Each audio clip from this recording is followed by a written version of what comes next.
Hey everyone, welcome back to the workshop. Artisan Pirate here, and in today's fun Wednesday edition of the videos, we're going to be having a discussion on a scroll saw woodworking technique that goes all the way back to the prep work of a project, and that is how you attach a pattern to your material. Now there is several different ways to do this. There is the spray glue, there is the glue sticks, there is the painter's tape, there is the clear packing tape. And you guys know that that is my preferred method.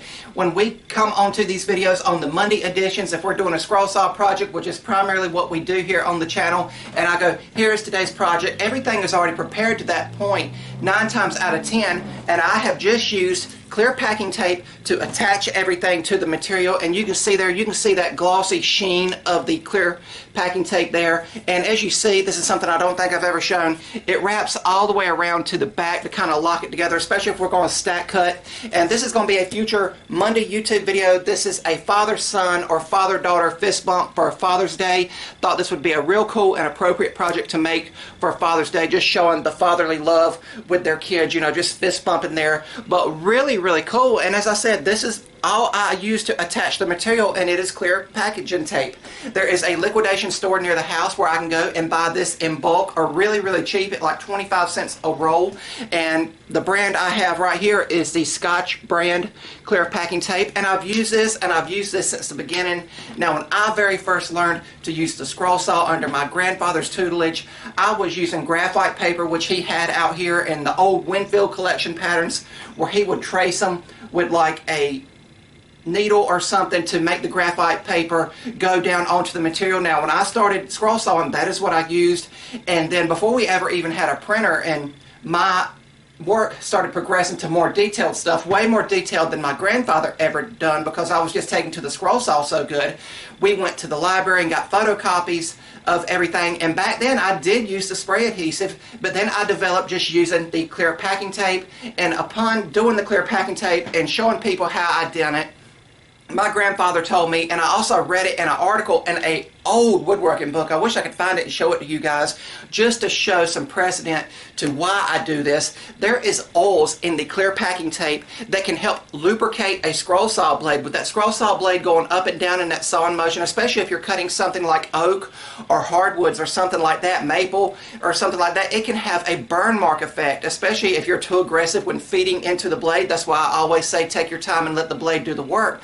But there is oils in here that can help lubricate the scroll saw blade. I'm going to talk more about that in a second, because it was a comment I got that really rubbed me the wrong way. But there is this method, and this is the tried and true method out here in the workshop that I use. Now, as I've already said, some people use the spray adhesive, and I do have a can out here. This is the Elmer's Craft Bond. I think I picked this up at Walmart, I believe, or the big box stores. And primarily out here, I will use it for scroll sawing, but primarily what I use it for is to attach basic white computer paper to the blanks for the CNC machine for V-carving. This glue here does not gunk up a CNC bit. It does not clog up the motor or anything. It just basically cuts it right off, and that masks off the areas where I'm going to need to paint later on. It's not a perfect method, but it's the method that I have developed, and it saves me a lot of time, and that is primarily what I use this for. Now, of course, with using spray adhesive to remove the, if you would just spray on a piece of paper with your scroll saw pattern and put it down and then cut everything out, you would need what's called odorless mineral spirits, which I don't have none out here in the workshop, but it's a liquid, and you would dab it on the pattern and saturate it, and it would peel right off. Or you would have to go this route, which is what I do when I'm working with the CNC V-carve signs, when I'm removing the sprayed on paper, and that is get you a heat gun. I got a basic one here from Harbor Freight, and what you do is just heat up the paper, and eventually it will peel off just like a Post-it note. So these two pieces will go hand in hand. Now I've seen people go even farther with that, and they will put on blue painter's tape here onto their material, then use the spray glue on a piece of paper, and then attach the pattern. Now when I use spray glue, that is the method I will go to. If you guys remember earlier this year, we cut out the Leo the Lion puzzle, and because of the nature of that, with each piece getting individually cut, and I needed the rest of the pattern to stay on the material, it was optional and practical to use the spray glue to adhere everything where everything would stay attached. And then again, with the minimal I hope this makes sense, stickiness of blue painter's tape. Everything just peeled off with the help of an X-Acto knife. Of course, I'm a nail biter. I do not have fingernails to peel everything off, so just with an X-Acto knife. It's just a time-consuming process. And you guys know last Christmas I done the scroll saw segmentation piece, which was like 50 pieces, and that again had to be locked in just the same way to where we cut everything out. And I used blue painter's tape straight on the material, and then I used spray adhesive on the paper to attach it. And then I've seen people go a step farther, use the blue painter's tape, use the spray adhesive, and then use clear packing tape over that. I think that is way overkill. That is just my personal opinion. You have to develop what you want to do in your workshop and what works best for you. And for me and what I do out here, the clear packing tape will work. Now, if I plan to do, when I take the camera off the tripod at the end of the year, if I want to make a family member a very intricate gift like this handmade, and it's got a lot of fretwork style details in it, of course I will then use the spray adhesive to attach the pattern, but that's something few and far between with me. But I do want you guys to know that it's out here in the workshop, as well as the blue painter's tape and everything else that would be the traditional, I hope that makes sense, means of attaching patterns. It's just that the clear painter's tape works for me. And you guys know, way back when I started the channel, and I'm about to get into the comment I received a year or so ago, when I first started the channel, I had the old classic 16-inch Delta variable speed scroll saw, and in my earliest videos, because of that style with the rocker arm and the counterweight in the bottom, it would kind of, you know, really throw the blade into the material. I would lubricate the blade with soap. And when I posted this the first few times, a lot of people started using it, even on their newer saws. I've seen that I do not have to have it now on the bigger, more robust, and more powerful 20-inch Delta scroll saw, which I have, which is the 4694 model. And I haven't had to use soap like this before. I do have a bar out here. I will put it on the bandsaw blade, and this is a very old school technique to help lubricate the scroll saw blade. And again, it's all about preventing the burn marks on the inside of a cut.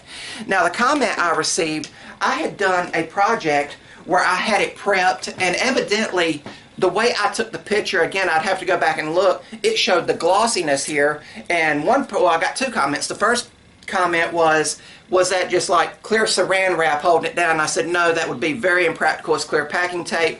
Then they said, okay, we're going to try that method.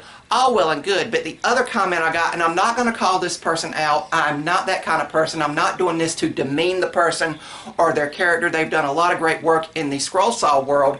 But I had prepped a project, and they contacted me through social media. They didn't contact me through my YouTube page, which was kind of odd. You know, they would usually just put it down in the comments and let the world see it. So I don't know if they were just trying to be private or discreet about it, but they said, hey, why do you use clear packing tape? And I said, well, like I've just told you and explained to you, that the oils in the tape can help lubricate it and prevent burn marks. Well, it was like 5-10 minutes later, my phone lit up, and I looked at it, and they said, well, whoever told you that's a liar, and you need to throw it out and go get you some spray adhesive and blue painter's tape. And I'm like, I'm looking at my phone, and I'm like, what? And I said, excuse me, why do you say this? They said, oh, it's been proven. I can't tell you how it's been proven, but it's been proven that tape's useless for scroll sawing. And I'm like, this is something I've been doing since I was 14. I learned around 16 or so to use the clear packing tape after using the graphite and spray adhesive and not having a heat gun or anything to peel the patterns off. I went to, you know, clear packing tape, and I explained all this, and they said, well, you're wrong, and you need to quit telling people to use the clear packing tape. I let it go at that point. It was no use in me even arguing. I do not do drama. You guys know I'm a very positive person. I try to inspire people here on the channel. And again, I'm not going to say who this person was. I'm sure if they see this video, they might contact me again. They might not. Again, it's not meant to demean them. What I'm trying to say is you've got to find a way that works best for you. And because you guys know my grandfather taught me woodworking and taught me all the tips and tricks that I know and I have passed on to you guys, hopefully in a meaningful way, that he told me the oils in the tape would work. And then in an old, again, I wish I could find it, woodworking book, it also said the oils will work. So I am going to believe the old timers way before I believe the new school technology that's out. Now, there's some new school technology that's out that's amazing. You know, more powerful scroll saws, more powerful tools and everything, more powerful CNCs, laser engravers. I think they're now up to what, like 60, 70 watts of laser? But I'm just saying, You have to use what you know and what works best for you. Now, if you're a fretwork person or a portrait person that just cuts out portraits, by all means, use the spray adhesive, use the odorless mineral spirits, use what makes it work for you. And that's all I'm trying to say in this video. And I wanted to hop on here, and I'm sorry that I ended it on a bad note with that comment, but I felt it was something people needed to know. Again, I'm not being harsh on the person. My thing would be, I just wanted to know where their head was at when they said that comment and why they said it in such a demeaning way, if that makes any sense. But again, that's all I've used. Again, this will be a future YouTube video that'll be a Monday edition video of a father-son or father-daughter fist bumping. And again, it's going to be just attached with clear packing tape. And I think more than likely I might try my hand once again at spiral blades, because some of those cuts need to flow, because there is no straight lines in the human hand or on the human body. So really, really cool. I'm really looking forward to cut this out and documenting this on video for Father's Day 2023. But I hope you guys have enjoyed this video. I hope you guys have learned something. And if you're new here, please subscribe to the channel and also follow me over on Instagram at Artisan Pirate. Links to all my social medias as well as ways to contact me will always be linked down in the description box below these videos. That's about all for this one. And remember guys, if I can make it or do it, so can you. I'm the Artisan Pirate. Take care, and I'll see you guys real soon.